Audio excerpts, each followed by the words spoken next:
My name's Craig Petty. I'm gonna show you red. Look at this. Look at this. What is that? What is that? That's one single red card. Oh my god. Look at that. Okay, so now we're gonna leave this here. I want you to think of look, this is what I need you to do, okay? I need you to think of like a, okay, you could think of like a, you could think of like a picture card or like a red card. You know, like what do you want to think about? You want to think about a picture card? You want to think about a red card? What is that? What do you want to think about?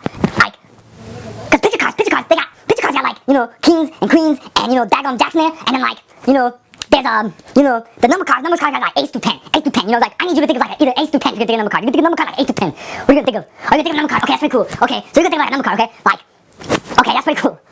Let's do this. How about this? How are we gonna do this? I want you to take half my deck here, right? Take half my deck, right? And just you know, you know. You know what I'm saying? Okay, just take like half the deck and then count the cards. Like, so I just go ahead and spread them through, and then like, you know, whatever you think of, like whatever cards you're gonna think of, just take that number off the deck, and then, you know, and then like take that number off the deck and put them in the box over there. Just put them in the box. Put the cards you thought of. Put the cards you thought of in the box. Put the cards you thought of. Put them in the box. So if you think of like a 3, take 3 off. Put them in the box. If you think of like a 5, take 5 off the top. Put them in the box. So if you thought of like 7, you think of like 7, you take 7 off the top of the box, and then you put 7 cards into the box, right? Okay, so how about we do this? So I'm gonna look away. So if you thought of like a 9, you take 9 cards off, right? And then you put them in the box. So go ahead, do that now. So you talk of a card, you put them in the box, you put the number you thought of, you put them in the box, whatever. So Craig comes back, and look, I'm Craig Petty, right? I'm gonna show you this off in the back. So, you know the red card we had in there, you know the red card we had in the deck, right? Right here in the deck, you know this deck, check this out. Look at this. You know, there's that one red card. And for the first time, say your card. What was your card? Say it. Just go ahead, say it. I got this. Go ahead. 3 of clubs. 3 of clubs. Oh, boom. 3 of clubs. Oh my god, that's amazing. That's Craig Petty's red. I swear to God, I performed it. I tried to give it as much Craig Petty flavor as I could, and that's the best I could do. Craig Petty is like the anti-performer. Dude is like out there, no joke, licking his hands every 5 seconds, getting in people's faces, like telling people what they need to do, putting things in people's hands, snatching things out of other people's hands, like, and he looks horrible. Dude, you need to shave. The guy looks like he's been stuck in a basement playing video games, drinking Mountain Dew for like 5.5 years, like never brushed his teeth. Looks like, and he comes out wearing like a t-shirt and like a bazinga. Like, what is that from? That's from that TV show, Bazinga. You know, and that Big Bang Theory, I think. And then and he's wearing like this crappy, unfitted jacket. It's like, dude, I don't know if you're trying to be like a 12-year-old kid, boy child thing, or like if you're trying to be like a businessman. Like, dude, you look like your hair is like unkempt, and you look like you smell bad. Like your teeth, bro, you gotta brush them, because if not, they're gonna start rotting out of your face, and that smells bad. You know, most people who got teeth rotting out the head, bro, that smells bad. So like, if you're out there smelling bad, looking funny, doing crappy magic tricks, what are you doing?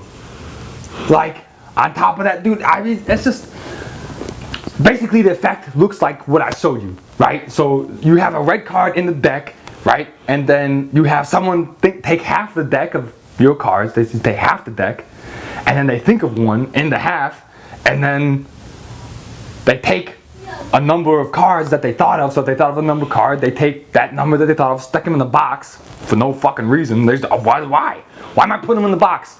It just never called attention to it. Just stick them in the box. And then look, the red card that was in my deck, go ahead and name your card. You know, they'll say, for the first time ever, you know, 3 clubs. And then you turn over that card. There's no sleight of hand. Like, you could set it down, you could have them turn it over. You could actually have them take that red card out. But the thing is, like, why not just do the invisible deck? Like, this is basically like a really weird version of the invisible deck. Think of a card. Think of any card. Go ahead, tell me what it is. Look at that. It's one card, turn over in the deck. You can use the amnesia pot. What was the card you thought of again? Oh, 3 clubs. Oh, look at that, 3 clubs. That's the only card turn over in the deck. Now, what Craig Petty has done is, first of all, steal freaking Bob King's New Wave prediction idea and then repost it, which is a horrible thing. First of all, the effect blows. On top of that, Craig stole the idea. It doesn't even sell it anymore because he got called out, said, hey dude, that's someone else's pretty much idea, you took it. So Craig took the DVD off the market and actually gave all the money to Bob King, which props for doing that, you know, that's cool. But at the same time, like, dude, do your research.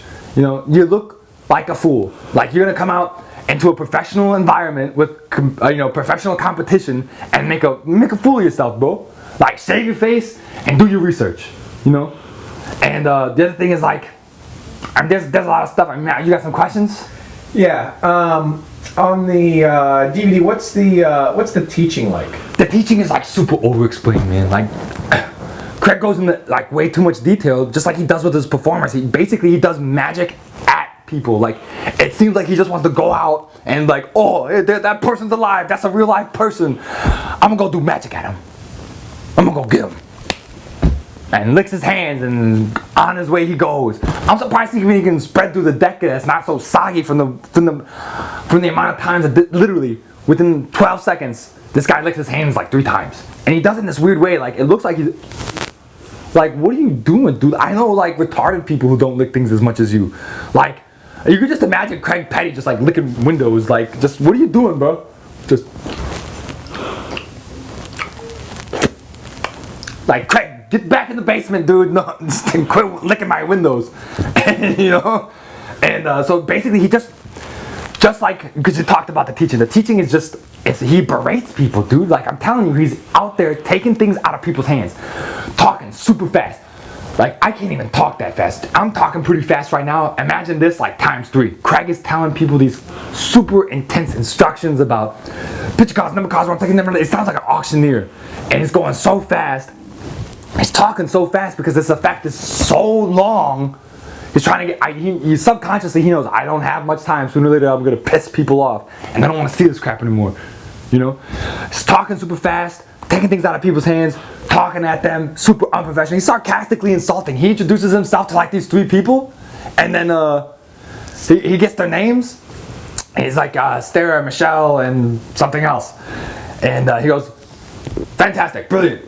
I'm gonna forget your names in 5 seconds. And the ladies look at each other like, wow, that was actually pretty rude. Like, who is this guy? And they're older ladies, you know, they look, you know, like, you know, middle-aged ladies, and you could tell in the face, they're like, we're just being nice to this guy, but we really don't want to be, and I hope he goes away pretty soon. You know, it's like, if that's the kind of energy you're gonna give to your guests, like, dude, think about what magic is. Magic is this crazy thing that no one's ever seen before. People think it's impossible, and when you show it to them, they're just that there's no way that could be done, you know. And if you're out there doing that kind of stuff, you should, where do you think that kind of stuff comes from? Do you think that stuff comes from, you know, some weird guy wearing some weird shirt and a weird jacket who looks unkempt? Or do you think that comes from somebody who really knows something about life and presents themselves in a way that's professional, that's clean, that's charming, that's something unique, you know? And that just, your presence should feel like magic alone. You shouldn't have to use magic tricks to get people to talk to you. You should have a magical presence. When people make eye contact with you and they talk to you, they should feel it. Like, that should be rule number 1 as a magician. Your presence alone needs to be magic. Your magic tricks do not make you a magical person. You make your tricks magic. That comes from your heart, man. Like, and Craig does not have that. Craig just got this Mountain Dew berated heart that's just like, too much sugar, can't do much, just lick your hands and find the window, do something, you know. It's like, you need to like go out and just hang out with people without doing magic. Just learn how to interact with people without magic first, and then do magic. You know, magic is not a social band-aid. You know, you can't just do magic and be cool. Another thing I gotta tell you about was like on the demo, that whole card in the box thing, they cut that out of the demo. So when you're looking at it, looks like something that's totally not. You know why they cut that out? Because it's fucking duty, and they knew it. Everybody else was like, don't show them that, because no one's gonna buy that stupid ass shit. And of course, oh yeah, that's a good idea. Cut out the shit. You know, show them the real good parts. Let's make it look good. But it doesn't. It looks horrible. Jonny, on a scale of 1 to 10, what would you give Red? I give this like a 1, man, because it could only be one piece of shit this big. It's horrible. Yeah, 1 for sure. Any final words on Red? I would say, you know, if you're curious about it, if you're thinking about it, because I mean, I would tell you don't buy it, but they don't sell it anymore. But if by any chance you stumble across it and like, you know, some old magic shop still got a copy, or your buddy's got a copy, you're like, you know, that looked pretty cool, I want to check it out. I'd say go ahead, watch it. Don't buy it. I'm telling you, don't buy it. Don't waste your money. Do not do that. You know, if your buddy's got a copy and he'll let you borrow it or something, you know, maybe. But, or if the guy wants to sell it to you, talk him down. Talk him down. Be like, yo, dude, that thing got a horrible rating. Ain't no one gonna buy it. That's full price. I'll give you $2. $2. If red was a color in a crayon box, what color would it be? I'd be retarded. It'd be the color retard. Like, just like, hey man, like, if you're out there doing red, you're gonna stand out just like the retarded colored crayon would stand out in the box. People be like, don't color with that one. Stay away from that guy. Let's go. We gotta go.